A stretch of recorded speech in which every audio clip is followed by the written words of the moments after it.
History archives के मुअज़्ज़ज़ नाज़रीन अस्सलाम वालेकुम। आज की वीडियो आपको कायनात के ऐसे दरवाज़ों तक ले जाएगी जहां तक इंसान का जाना तो नामुमकिन है, मगर साइंसी तहकीक के तनाजुर में हम इनको अपनी नाकस अक्ल के मुताबिक मुतालिया कर सकते हैं। पर हकीकत में अल्लाह ही जानता है कि इसने कायनात को कैसे बनाया और कायनात में क्या क्या और किस किस जगह है। तो आइए फिर इस टॉपिक पर डिस्कस करते हैं।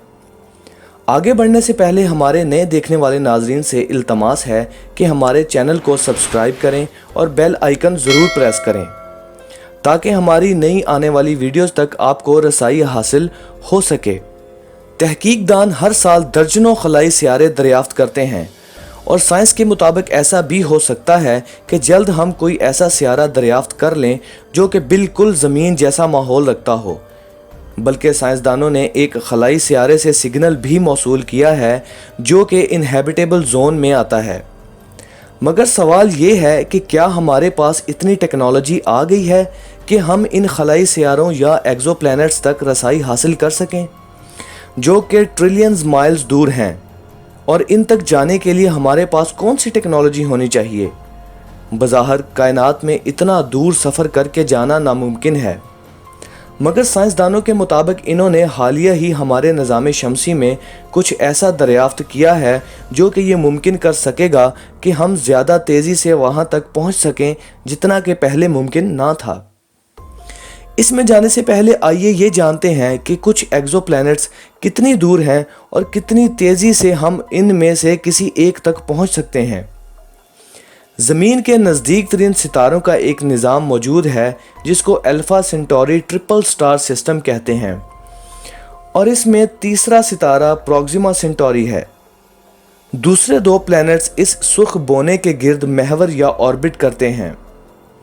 इसमें एक प्रोक्सिमा बी है जो कि रहने के काबिल जोन में है, और अब एलियंस को खोजने वाले ब्रेक थ्रू लिसन प्रोजेक्ट वालों ने एक रेडियो सिग्नल कैच किया है जो कि इस सिस्टम से आ रहा है। ये सिग्नल रेडियो स्पेक्ट्रम के बहुत तंग बैंड्स पर मुश्तमिल है जो कि सिर्फ इंसान के बनाए हुए सैटेलाइट और स्पेस क्राफ्ट से आता है, जो कि कुछ एडवांस्ड एक्स्ट्रा टेरेस्ट्रियल इंटेलिजेंस से मौसूल होता हुआ लगता है। एडवांस्ड एक्स्ट्रा टेरेस्ट्रियल इंटेलिजेंस कोई खलाई मखलूक की बनाई हुई मसनूई जहानत हो सकती है। ये पुरासरार ट्रांसमिशन कहाँ से आ रही है और अगर हम प्रोक्सिमा बी तक जा सकें ये जानने के लिए तो हम वहाँ तक कैसे पहुँचेंगे। खला में जो सबसे बड़ी रुकावट आती है वो खला का सफ़र है जो तय करना पड़ता है। प्रोक्सिमा सेंटोरी ज़मीन से 4.2 लाइट ईयर्स दूर है। लाइट ईयर वो सफ़र होता है जो कि आप खला में एक साल में रोशनी की रफ्तार से तय करते हैं। 4.2 लाइट ईयर्स 6 मिलियन माइल्स बनते हैं। अगर आप रोशनी की रफ्तार से सफ़र करें जिसकी रफ्तार 1,86,000 माइल्स पर सेकंड बनती है तो इस बिना पर 4.2 ईयर्स लगेंगे वहाँ पहुँचने में। अभी तक हमारे पास ऐसी कोई टेक्नोलॉजी नहीं जो कि इंसान को इतनी रफ्तार से सफ़र करवा सके। सबसे तेज़ स्पेसक्राफ्ट पार्कर सोलर प्रोब है जो कि अपने सूरज की तरफ सफ़र पर गामज़न है। 19 अक्टूबर 2018 को ये प्रोब 1,54,000 माइल्स पर आवर की रफ्तार तक पहुंच गई थी। थोड़ा और नज़दीक जाने पर इसकी रफ्तार 4,30,000 माइल्स पर आवर हो गई जो कि सूरज की कशिश की वजह से बढ़ी। हत्ता कि इस रफ्तार पर भी हमें प्रोक्सिमा सेंटोरी तक पहुंचने में 6600 साल लगेंगे। इंसान कितनी रफ्तार तक खला में सफ़र कर सकता है? मौजूदा रफ्तार का रिकॉर्ड 3 एस्ट्रोनॉट्स के पास है जिन्होंने अपोलो 10 मिशन किया था। चांद के गिर्द स्लिंग शॉट की मदद से वापसी के रास्ते पर अपोलो 10 24,790 माइल्स पर आवर की रफ्तार तक पहुंच गया था। इस रफ्तार पर हम 1,13,000 साल में अल्फा सेंटोरी तक पहुंच सकेंगे। इधर आपको स्लिंग शॉट का फिनोमेना समझाते चलते हैं। स्लिंग शॉट एक ऐसा असर होता है जिसके तहत हम किसी भी सियारे की ग्रेविटी या कशिश को इस्तेमाल करते हुए अपने स्पेसक्राफ्ट की रफ्तार बढ़ा लेते हैं। एक मिसाल के साथ आपको समझाते हैं। مثال کے طور پر اگر ایک رسی سے ایک پتھر باندھ کر گول گول گھمایا جائے اور اگر اس گھومتے پتھر کے اوپر باہر سے کوئی چیز آ کر جڑ جائے اور کسی بھی پوائنٹ پر وہ اپنے آپ کو پتھر سے چھڑا لے تو پتھر کی دائروی حرکت اس چیز کی رفتار کو اور بھی زیادہ تیز کر دے گی اور وہ تیزی سے آگے بڑھے گی۔ اسپیس کرافٹ بھی اسی طرح کسی بھی سیارے کی گریوٹی کو استعمال کرتے ہوئے اپنی رفتار کو بڑھاتے ہیں۔ اسی فینومینا کو سلنگ شاٹ فینومینا کہتے ہیں۔ آئیے اب اپنے موضوع کی طرف واپس آتے ہیں۔ کیمیکل فیول سے بنائے گئے راکٹ ہمیں خلا میں لے جاتے ہیں اور زمین کے مدار میں بہت سارے مشن انجام دیتے ہیں اور لانگ رینج پاورڈ مشنز بھی انجام دیتے ہیں جو کہ ہمارے نظام شمسی کے اندر اور باہر ہوتے ہیں، جیسا کہ مارس روور اور وائجر پروب جو کہ 1977 میں لانچ کیا گیا تھا، جو کہ اب انٹرسٹیلر سپیس میں ہے۔ انٹرسٹیلر سپیس وہ سپیس ہوتی ہے جو کہ دو سیاروں کے درمیان ہوتی ہے۔ انٹر مطلب درمیان اور سٹیلر مطلب ستارہ۔ 20,000 مائلز پر آور کی رفتار بہت تیز محسوس ہوتی ہے، مگر یہ اتنی بھی زیادہ نہیں کہ دور دراز خلائی سیاروں یا ایسے سیاروں کے نظام تک پہنچا دے جو کہ ہمارے نظام شمسی کے قریب ہیں۔ زیادہ سے زیادہ 17,600 مائلز پر آور کی رفتار 1,65,000 سال تک ہمیں الفا سینٹوری تک پہنچائے گی۔ موجودہ خلائی سفر میں مسئلہ یہ ہے کہ راکٹ کو خلا میں ری فیول نہیں کیا جا سکتا، جس کی وجہ سے ہم دور دراز خلائی سفر نہیں کر سکتے۔ ڈائریکٹ فیوژن ڈرائیو ایک فیوچرسٹک اور تصوراتی low radioactivity nuclear fusion rocket engine ہے جو کہ سیاروں میں اسپیس کرافٹ کو سفر کروانے کے لیے تھرسٹ اور الیکٹریکل پاور مہیا کرے گی۔ اس کی تیاری کے مراحل پرنسٹن پلازما فزکس لیبارٹری میں جاری ہیں۔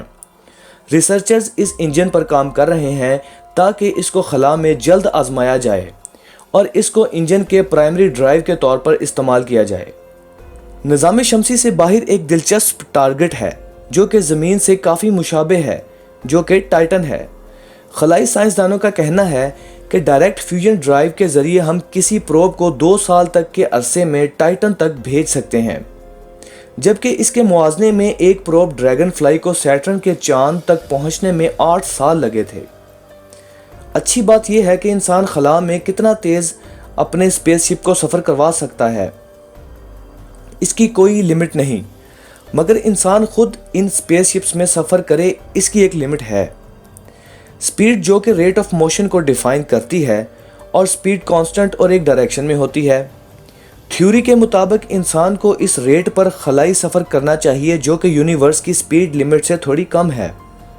پر اگر ہم ٹیکنالوجی کے مسائل کو حل کر لیتے ہیں اور ایک فاسٹ اسپیس کرافٹ تیار کر لیتے ہیں اور ہم روشنی کی رفتار کے نزدیک سفر کریں تو ہمارے نازک جسم کو جو ہے کافی مسائل کا سامنا ہو سکتا ہے۔ اس کا مطلب یہ ہے کہ ہمیں رفتار کو آہستہ آہستہ بڑھانا ہوگا کیونکہ یک دم تیز سپیڈ جسم کے لیے خطرہ ہے۔ یہ سب فطرتاً ہے کہ ہر آبجیکٹ اپنی حرکت کے مخالف مزاحمت کرتا ہے، جبکہ خلا میں ایک آبجیکٹ رکا رہتا ہے یا حرکت کرتا رہتا ہے جب تک کہ کوئی باہری قوت اس پر اثر انداز نہ ہو۔ ایک لمحے کے لیے مان لیتے ہیں کہ کسی طرح ہم روشنی کی رفتار سے سفر کر سکیں تو ہمیں سورج تک پہنچنے میں 8.3 منٹس لگیں گے، مگر کائنات ہماری سوچ سے بھی زیادہ لامتناہی ہے۔ اور چلو یہ بھی ازیوم کرتے ہیں کہ ہم اپنی پڑوسی اینڈرومیڈا گلیکسی تک سفر کرتے ہیں، اس تک پہنچنے میں ہمیں 2.5 ملین لائٹ ایئرز لگیں گے۔ اگر ہم ایسا اسپیس شپ بنا بھی لیتے ہیں جو روشنی کی رفتار پر سفر کرے تب بھی ہماری منازل متناہی یا لمیٹڈ ہوں گی۔ وارپ ڈرائیو کے بارے میں آپ نے اکثر سائنس فکشن موویز میں سنا ہوگا۔ وارپ ڈرائیو آئیڈیا میں روشنی کی رفتار سے زیادہ رفتار ہوتی ہے۔ اس ڈرائیو آئیڈیا کے مطابق ہم اسپیس اور ٹائم کو مینیپولیٹ کر سکتے ہیں اور اس کے نتیجے میں بننے والے لوپ ہول کے ذریعے ہم روشنی کی رفتار سے زیادہ تیز سفر کر سکتے ہیں۔ یہ ناممکن سا لگتا ہے، مگر اس کے نزدیک ترین جو تھیوری ہے وہ تھیوریٹیکل کانسٹنٹ ہے جو کہ الکوبیر وارپ ڈرائیو کہلاتی ہے۔ یہ آئیڈیا ایک میکسیکن فزسسٹ میگوئل الکوبیر نے 1994 میں دیا تھا، जिसमें इसने स्पेस और टाइम के लिए एक वैलिड सोल्यूशन दिया था कि कैसे स्पेस, टाइम और एनर्जी आपस में इंटरेक्ट कर सकते हैं। वो यकीन रखता था कि स्पेस टाइम को बेंड करके इसका हल निकाला जा सकता है, मगर ये कैसे काम कर सकता है? इसके लिए आए वापस प्रॉक्सिमा सेंटोरी की तरफ चलते हैं और सपोज करते हैं कि हमारे पास एक नया और इम्प्रूव्ड शिप है और इसमें एल्कुबियर वार्प ड्राइव टेक्नोलॉजी इंस्टॉल्ड है। जैसे ही हमारा शिप अपनी मंजिल की तरफ जाएगा तो ये अपने आगे की स्पेस को कॉन्ट्रैक्ट या सुखाड़ेगा, जबकि अपने पीछे की स्पेस को एक्सपेंड या फैलाएगा। शिप और इसका अमला उस स्पेस टाइम में सफ़र करेंगे जिसको वार्प बबल कहते हैं, जिसमें एक फ्लैट स्पेस मिलती है। ये एक साइंस फिक्शन लगता है, मगर अब कुछ फिजिसिस्ट कहते हैं कि ये अब मुस्तकबिल में मुमकिन हो सकता है। मगर वर्म होल के बारे में हम क्या कह सकते हैं? ये कभी भी नहीं देखे गए, मगर एल्बर्ट आइंस्टाइन की general theory of relativity in worm holes की मैथमेटिकल एग्जिस्टेंस को साबित करती है। एक लम्हे के लिए इमेजिन करें कि स्पेस टाइम के फैब्रिक में एक सुराख इस तरह ओपन हो जाए कि ये कर्व्ड हो, ताकि आप एक जगह से दूसरी जगह शॉर्टकट लेकर जा सकें। अगर ऐसा मुमकिन हो सके तो आपको रोशनी की रफ्तार से ज़्यादा तेज़ सफ़र करने वाले स्पेस क्राफ्ट की ज़रूरत नहीं, और हम एक वर्म होल के ज़रिए पॉप अप करके दूसरी जगह जा सकते हैं। एल्कुबियर वार्प ड्राइव थ्योरी और वर्म होल थ्योरी दो अलग अलग चीज़ें हैं, इनको मिक्सड अप मत कीजिएगा। आपको ये दिखाने के लिए कि वर्म होल कैसे काम करता है, तसव्वुर कीजिए कि कायनात एक 2 डायमेंशनल शीट है। शीट के दोनों एंड्स पर सुराख हैं। फिर शीट को इस तरह बेंड करें कि दोनों सुराख एक सीध में आ जाएं, फिर इन दोनों सुराखों को एक पाइप के ज़रिए सी दें तो ये वर्म होल होगा। ये सब साइंस फिक्शन सा लगता है, मगर हमारे सूरज और ज़मीन जैसे ऑब्जेक्ट स्पेस टाइम को ऑलरेडी वार्प और डिस्टॉर्ट कर रहे हैं। एक वर्म होल के खुले रहने और कोलैप्स ना करने के लिए आपको एक अजनबी से मादे या एग्जॉटिक मैटर की ज़रूरत होती है, जिसकी नेगेटिव एनर्जी और नेगेटिव मास हो, जो कि एंटी ग्रेविटी के तौर पर काम करे। इसको हकीकत का रूप देने के लिए तसव्वुर करें कि अगर ज़मीन का नेगेटिव मास हो तो ज़मीन पर पड़ी टेनिस बॉल्स ऊपर आसमान की तरफ उछलना शुरू हो जाएंगी, और एक नेगेटिव मास टेनिस बॉल को हिट करने के लिए आपको अपना रैकेट बॉल से दूर से घुमाना पड़ेगा। ताहम ऐसा एग्जॉटिक मैटर अभी तक साइंसदानों के इल्म में नहीं आया। वर्म होल की थ्योरी में ये मसला है कि हमें इतनी ज़्यादा नेगेटिव एनर्जी की ज़रूरत है कि जिसको फिज़िक्स के असूल इजाज़त नहीं देते। क्या आपको इस चीज़ का आइडिया है कि एक संगतरे जितने वर्म होल को ओपन करने के लिए सूरज की इतनी एनर्जी चाहिए जितनी कि वो 100 मिलियन साल में पैदा करता है? कोई नहीं जानता कि बहुत ज़्यादा जदीद तरीन एडवांस सिविलाइजेशंस भी इतनी ज़्यादा एनर्जी पैदा कर सकें। मगर इसमें कुछ रियल भी है, जो कि साइंसदानों ने अपने निज़ाम शमसी में डिस्कवर किया है, जो कि हमें मार्स और टाइटन तक सफ़र तेज़ी से करने की सहूलत देगा, जो पहले मुमकिन ना था। यूनिवर्सिटी ऑफ कैलिफोर्निया और सैन डिएगो के साइंसदानों ने सियारों के मदार में बहुत से एस्टेरॉयड, मून और प्लैनेट्स देखे हैं और दरियाफ्त किया है कि ये किस तरह आपस में इंटरेक्ट करते हैं, और इन्होंने एक नया ग्रेविटेशनल हाईवे सिस्टम दरियाफ्त किया है जो इन ऑब्जेक्ट्स को इतनी तेज़ी से ट्रैवल करने की सहूलत फराहम करता है जितना पहले मुमकिन ना था।